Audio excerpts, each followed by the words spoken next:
পৃথিবীতে মুসলমানরা নারীদের অধিকার নিয়ে যখন কথা বলেছে তখন আজকালকার নারীবাদীদের জন্ম হয়নি। মুহাম্মদ সাল্লাল্লাহু আলাইহি সাল্লাম যখন নারী অধিকার নিয়ে কথা বলেছেন তখন এই নারীবাদীদের 14 গোষ্ঠীর কারোর জন্ম হয় নাই।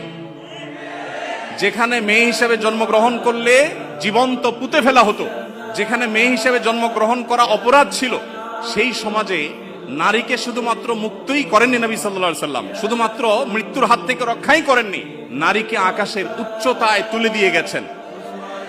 কোন বাবা মা যদি দুটি কন্যা সন্তানকে সঠিকভাবে যথাযথভাবে লালন পালন করে তার জন্য জান্নাতের গ্যারান্টি দিয়েছেন। তার বিপরীতে 1 ডজন ছেলে সন্তান পালন করলেও এই সুসংবাদের কথা নবী সাল্লাল্লাহু আলাইহি সাল্লাম বলেন নাই। তো সেই মুসলমানদেরকে যদি নারীদের অধিকারের সবক শুনাতে আসা হয় তো সেটা দুর্ভাগ্যজনক বিষয় ছাড়া কিছুই না। পৃথিবীতে মুসলমানরা নারীদের অধিকার নিয়ে যখন কথা বলেছে তখন আজকালকার নারীবাদীদের জন্ম হয়নি। মুহাম্মদ সাল্লাল্লাহু আলাইহি সাল্লাম যখন নারী অধিকার নিয়ে কথা বলেছেন তখন এই নারীবাদীদের 14 গোষ্ঠীর কারোর জন্ম হয় নাই।